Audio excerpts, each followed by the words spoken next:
अजीज दोस्तों, अस्सलाम वालेकुम, नमस्ते, सत श्री अकाल, जय जिनेंद्रा, गुड आफ्टरनून। अजीज दोस्तों, काफ़ी इंटरनेशनल न्यूज़ है मेरे पास, इंटरेस्टिंग है। छोटी सी खबर भारत के इज़राइल के हवाले से चलाऊंगा कि हमास ने धमकी दी है कि हम हमेशा इज़राइल के सिविलियंस पे हमला करते रहेंगे और ये हमेशा जारी रहेगा। ये इज़राइल का हमला रोकने के लिए यूनाइटेड नेशंस और जो इस्लामिक वर्ल्ड और कुछ एपोलोजेटिक स्टेट्स जो हैं वो इज़राइल पे जो प्रेशर डाल रहे हैं, उन्होंने आज तक हमास के ऊपर कोई बात नहीं की। उन्होंने हमास को कोई नहीं कहा कि आप रोकें, आप ये ना करें, आप वो टेररिज्म बंद करें, सिविलियंस पे हमले बंद करें। ये सब चीज़ें हमास को ये क्यों नहीं कहते, जबकि हमास लगातार धमकियां भी दे रहा है और करके भी दिखाता है। तो ये डबल स्टैंडर्ड है, ये चलेगा नहीं।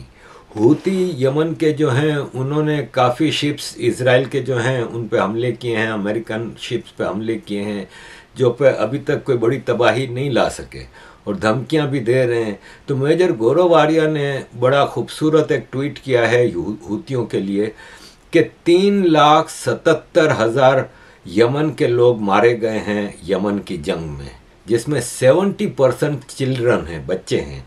ये इधर हमास के लिए और फ़लस्तीनियों के लिए बच्चे बच्चे करते रहते हैं ना कि इतने बच्चे मर गए और इतना ये हो गया। सिर्फ 18,000 लोग मरे हैं फ़लस्तीन में। ठीक है, बहुत बड़ी तादाद है 18,000, लेकिन 18,000 मरे हैं। कंपेयरिंग करें खाली यमन से तो 3,77,000 मरे हैं। ये यमन की अपनी मिनिस्ट्री के डेटा हैं और ये इज़राइल ने नहीं मारे। हूतियों को ये सोचना चाहिए कि किसने मारे हैं।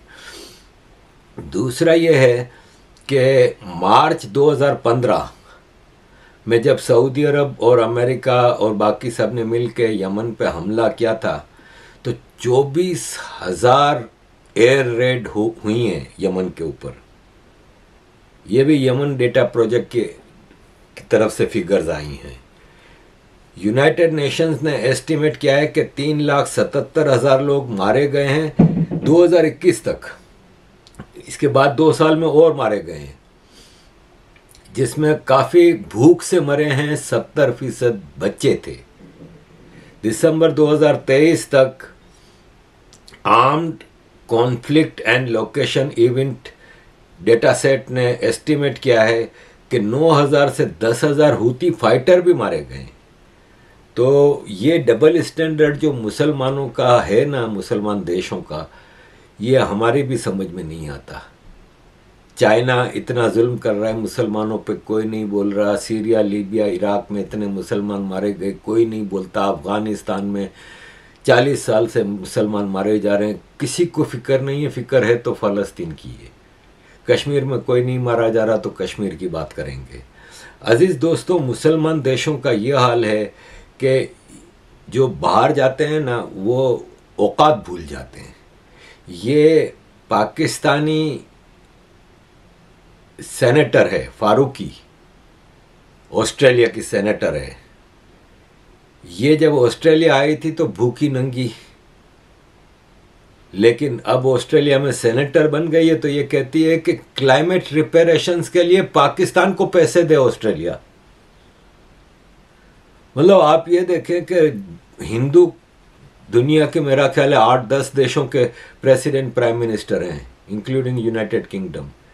ये कभी अपने मातृ देश भारत के फेवर का काम नहीं करते। ये प्रोफेशनली भी जिस कंपनी के होंगे 100% उसका बेनिफिट सोचेंगे और ये अच्छी बात है। मैं समझता हूँ कि प्रोफेशनली एक मिसाल है कि ऋषि सुनक को अगर इंग्लैंड के लोगों ने प्राइम मिनिस्टर बनाया है तो उसका टोटल बेनिफिट यूके के देखने चाहिए। ये ज़रूरी है। दुनिया का हर धर्म भी ये आपको सिखाता है कि आप ईमानदारी से अपना काम करें। लेकिन ये सादिक खान और ये फारूकी सेनेटर जैसे लोग हैं ना, नाज शाह हैं हमारे इधर ब्रिटिश पार्लियामेंट में, इनका काम होता है पाकिस्तान मुसलमान, पाकिस्तान मुसलमान। अब ये फारूकी को कोई समझाए कि ऑस्ट्रेलिया किस हिसाब में पाकिस्तान को क्लाइमेट डैमेज का पैसा दे। ऑलरेडी ऑस्ट्रेलिया तुम जैसे कितनों को पाल रहा है। तो ये भूल जाते हैं। इनकी अपनी औकात ये है कि मुझे एक इर्रेलेवेंट है इस टॉपिक से, लेकिन मुझे ये नज़र आई ना पिक्चर तो मैं हैरान रह गया। ये पिक्चर देखें, ये RMS क्वीन एलिजाबेथ शिप का पिक्चर है। इसने सेकेंड वर्ल्ड वॉर में बहुत काम किया। सेकेंड वर्ल्ड वॉर में इसने 7,50,000 फौजियों को यूरोप लाया और वापस लेके आया। 5 लाख माइल का सफ़र किया। ये जो पिक्चर है इसमें 15,000 लोग मौजूद हैं जिनको सेकेंड वर्ल्ड वॉर के ख़त्म होने के बाद 1945 में इंग्लैंड से न्यूयॉर्क लेके आया था ये शिप। 5 से 7 दिन उस ज़माने में लगते थे इंग्लैंड से न्यूयॉर्क का सफ़र, और ये RMS क्वीन एलिजाबेथ ने 7.5 लाख लोगों को ट्रांसपोर्ट किया 1945। अब आप 1945 में जाएं और मुसलमानों की हालत देखें। 80% मुसलमान, आज एक कहते हैं ना 56 मुस्लिम मेजॉरिटी कंट्रीज हैं दुनिया में, उसमें से 80% उस वक्त कॉलोनीज थी, आज़ाद नहीं थे उस वक्त भी, और आज भी कुछ प्रोडक्ट प्रोड्यूस नहीं करते, कुछ भी इनकी औकात नहीं है। और ये इंग्लैंड, ऑस्ट्रेलिया, अमेरिका में जाके अपने इस्लामियात निकालते हैं अपनी, खुद यहाँ के लोकल लाइफ स्टाइल को अपना लेते हैं, शरिया के मुताबिक नहीं रहते, लेकिन शरिया प्रोमोट करते हैं। भाई साहब, अगर आपको इतनी शरिया और अपने मुल्क की इतनी फिक्र है तो उधर जाके खिदमत करें। आप तो इतने काबिल हैं, सेनेटर बन गए, मेयर बन गए, MP बन गए, जाके अपने देशों में खिदमत करें। यहाँ के रिसोर्सेज से वहाँ का क्यों आप फ़ायदा सोचते हैं? इनका हाल ये है कि ये कल एक फ्रेंच औरत को एक मुस्लिम माइग्रेंट ने उल्टा लटका दिया पाँव से पकड़ के। मेरे पास ये पूरी वीडियो है, लेकिन अगेन आपको मैं दिखा नहीं सकता। उल्टा लटका दिया। इस तरह की ऐसी ऐसी वीडियोस मेरे सामने आती हैं कि मैं हैरान रह जाता हूँ कि ये कहाँ इधर वो जाहिल लोग यहाँ पे आ गए हैं। ये एक आदमी है असगर बुस्तान, इसने 2018 में 9 साल की सज़ा हुई थी। इसने एक लड़की का 14 साल की लड़की का रेप किया था। 2018 में 9 साल की सज़ा हुई। अब इस लड़की ने इसको सू किया है डैमेजेस के लिए, और अदालत ने कहा है कि ये 4.5 लाख पाउंड इस लड़की को डैमेजेस में दे, क्योंकि इसने इसका रेप किया था। सज़ा भी हुई है 9 साल की और 4.5 लाख के डैमेजेस। अब इसका घर है, यहाँ पे प्रॉपर्टी है, वो बेच के उस लड़की को 4.5 लाख दिए जाएंगे। ये एक ऐसा ज़बरदस्त फैसला आया है, वरना यहाँ की जस्टिस के मुझे भी बड़ा गुस्सा आता था, कई फैसले ऐसे होते थे, लेकिन ये फैसला ऐसा ज़बरदस्त आया है। अजीज़ दोस्तों, यूरोप में इस वक्त, इंग्लैंड और यूरोप में जो सबसे बड़ा मसला है वो माइग्रेशन का है। इसमें अगर आप इंग्लैंड को देखें ना, तो इंग्लैंड में फरवरी 2021 तक नॉन यूरोपियन माइग्रेशन है ना, वो तकरीबन 50,000 थी पर ईयर। इस वक्त 9 लाख के करीब पहुंच गई है पर ईयर। अब आप ये देखें, कहाँ 50,000, कहाँ 9 लाख। ये ब्रेग्जिट के बाद हुआ है। ब्रेग्जिट के जितने नुकसानात हुए हैं ना, वो इंग्लैंड की आवाम ने सोचा भी नहीं होगा। इनका जो ईगो है ना, ब्रिटिश ईगो बड़ी बड़ी ज़्यादा है, बहुत ज़्यादा है, और उस ईगो में आके ये ब्रेग्जिट तो कर बैठे। इकोनॉमी का हाल देख लें, छोटे से छोटी चीज़ यूरोप से आती थी, ख़ास तौर पे खाने पीने की सब्जियां, फ्रूट, डेयरी आइटम्स, योगर्ट, दूध, ये वो इतना ज़्यादा डिपेंडेंट था यूरोप पे, और वो सब टैक्स फ्री था क्योंकि यूरोपियन यूनियन का हिस्सा था। अब उस पर टैक्स देना पड़ रहा है और हर चीज़ महंगी हो रही है। नुकसान ये हुआ कि यूरोपियन यूनियन की जब तक यहाँ पे माइग्रेशन थी, ईस्ट यूरोप से, जर्मनी से, फ्रांस से, इधर से उधर से, तब तक ये चीज़ें नहीं हो रही थी जो आज हम देख रहे हैं। आज तो यहाँ पे जिहादिज्म और टोटल वो चल रहा है। तो ये ब्रेग्जिट का नेगेटिव इसका हमें सेटबैक है कि अब 9 लाख से ज़्यादा एक साल में नॉन यूरोपियन माइग्रेंट आ रहा है,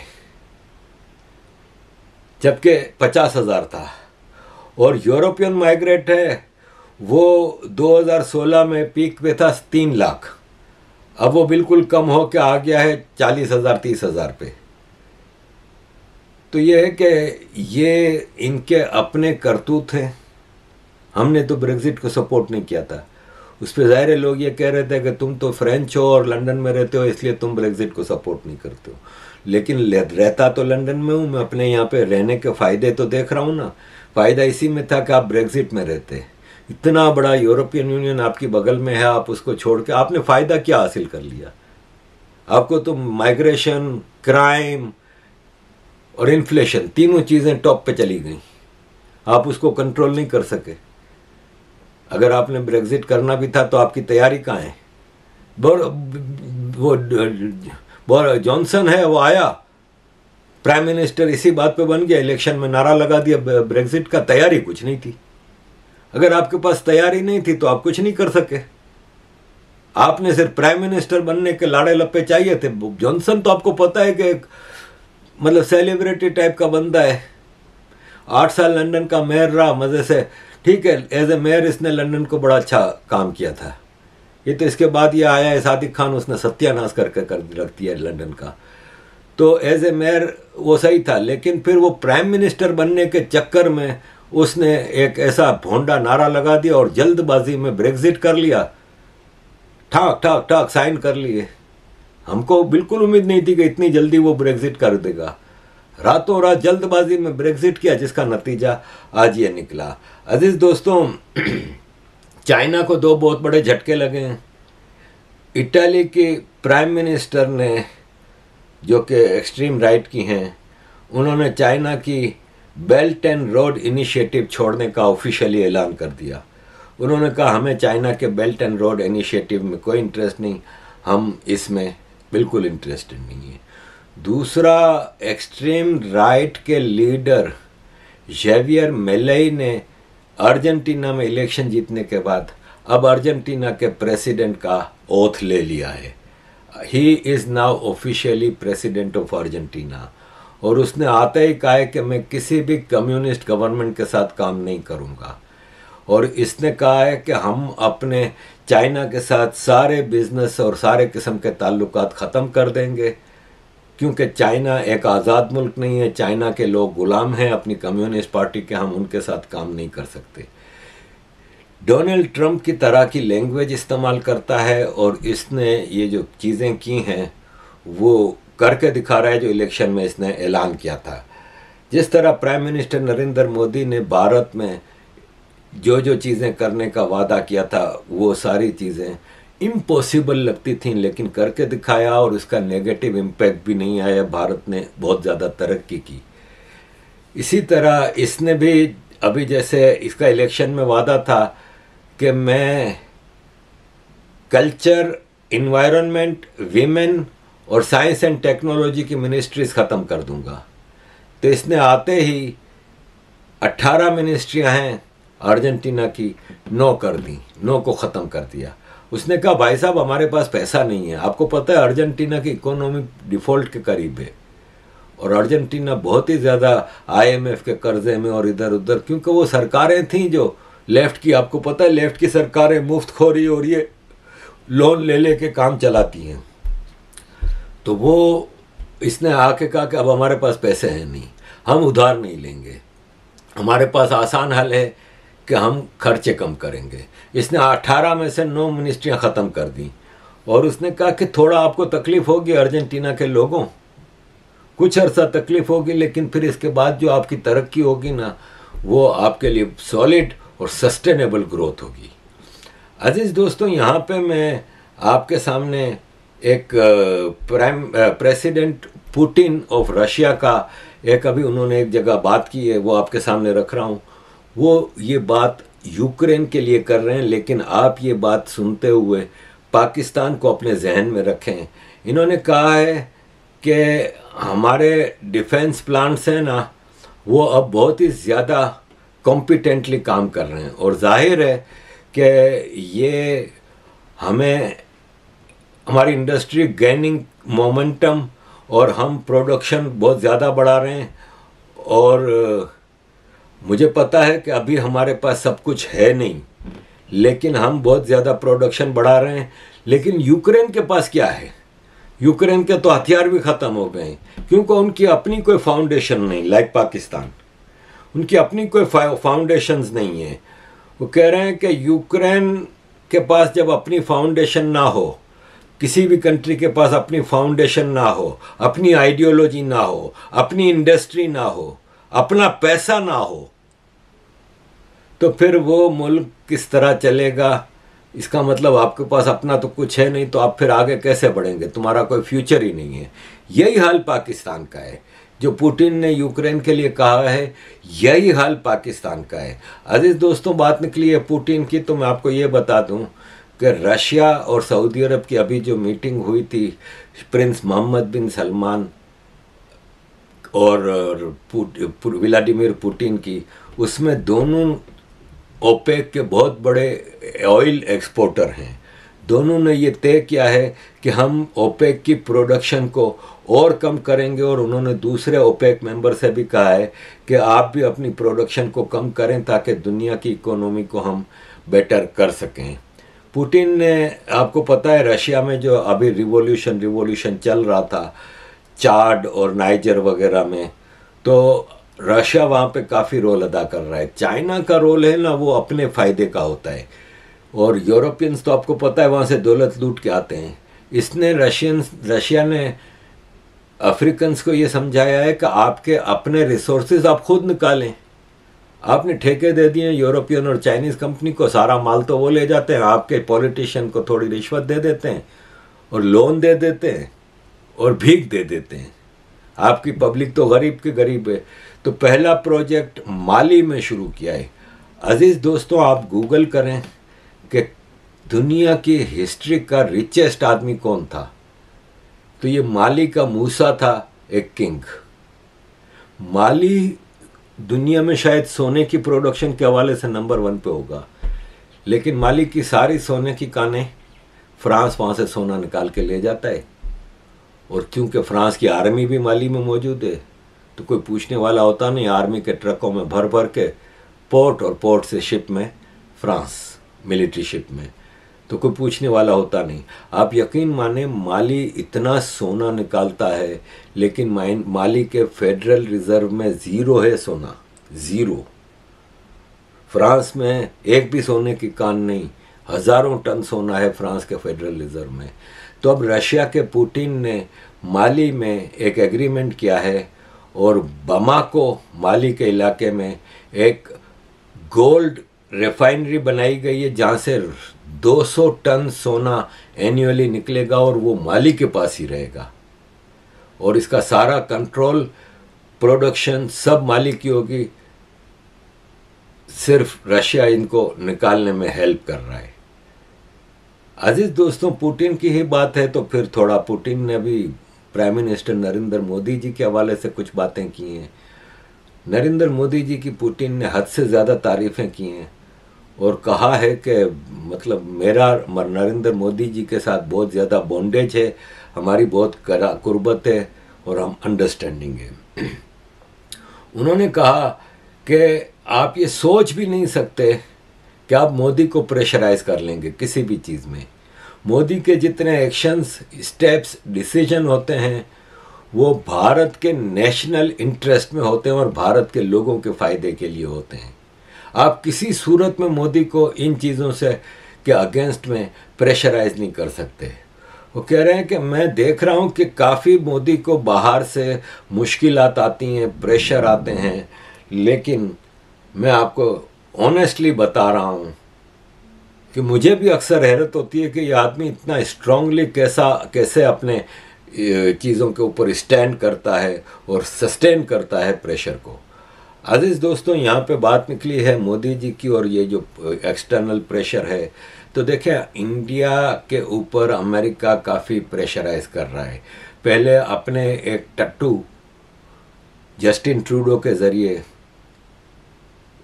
छोड़ा गया कि नज़र की मौत इंडिया ने करवाई, और कोई एक सबूत अब तक नहीं दे सके, कोई एक सबूत शेयर नहीं किया। अगर सबूत दिया होता ना तो भारत की सरकार एक रिस्पॉन्सिबल सरकार है, फौरन एक्शन लेती। अब फिर अमेरिका ने देखा कि वो ट्रूडो को तो ये घास नहीं डाल रहे, तो अमेरिका ने कहा कि हमारे एक अंडर कवर एजेंट ने पकड़ा था एक इंडियन सरकार का आदमी, सुपारी दे रहा था कि आप गुरपतवंत पन्नून को मार दें, ये वो। ये भी एक शोषा है। और ये अमेरिका भारत को प्रेशर में लाने के लिए कि prime minister Narendra Modi America की कुछ चीज़ों को एक्सेप्ट कर लें, कुछ डिमांड्स को मान लें, तब तक ये प्रेशर जारी रहेगा।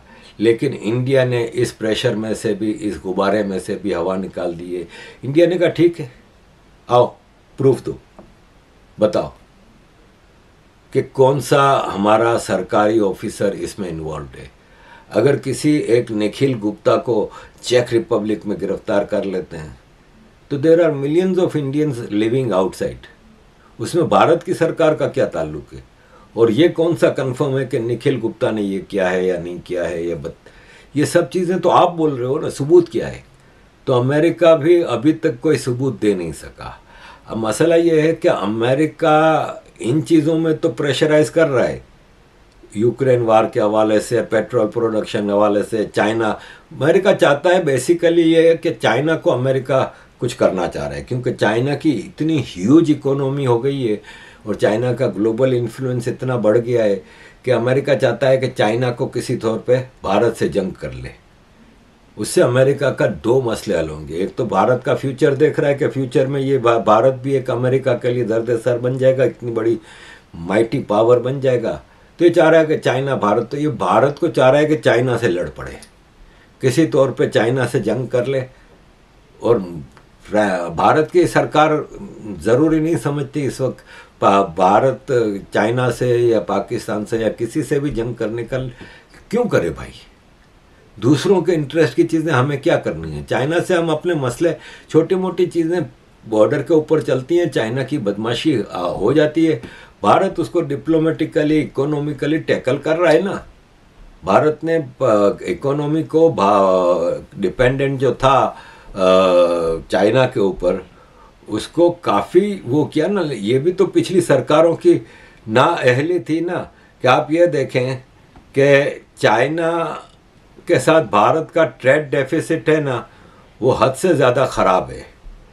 इसकी वजह यह है कि 2004 में भारत की चाइना से $13 बिलियन की ट्रेड थी। डेफिसिट था ट्रेड का भारत का। यानी डेफिसिट ये होता है ना कि आप चाइना से कितना सामान मंगवाते हैं और चाइना को कितना देते हैं। तो भारत जितना चाइना को देता था उससे 13 बिलियन ज़्यादा 2004 में मंगवाता था। 2014 में जब मनमोहन सिंह गए 10 साल बाद, तो ये डेफिसिट $37 बिलियन का हो गया। यानी भारत जितना माल चाइना को बेचता था उससे $37 बिलियन ज़्यादा का माल खरीदता था। तो भारत की चाइना के साथ इकोनॉमी कितनी वो हो गई।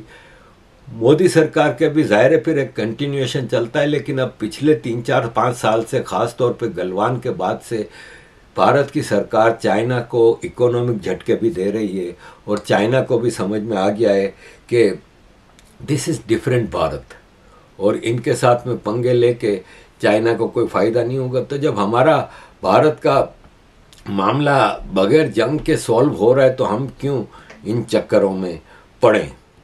तो अजीज़ दोस्तों, ये था कुछ इंटरनेशनल सिनारियो आपके सामने। मैं कोशिश करूँगा जब तक मैं आ रहा हूँ भारत, तब तक आपको कंटिन्यूस वीडियोस दे सकूँ, और फिर मैं भारत से भी आपको रोज़ की रोज़ अपनी एक्टिविटी की वीडियोस बताऊंगा। मेरा इरादा है बहुत ही सारी हिस्टोरिकल एंड रिलीजियस प्लेसेस में जाने का, और आपको हर जगह मैं कैरी ऑन करूंगा। इसके अलावा मेरी कोशिश होगी कि कुछ अपने अच्छे दोस्तों से इंटरव्यूज़ भी आपके सामने रख सकूं। थैंक यू वेरी मच अजीज़ दोस्तों for all your support. Kindly keep supporting.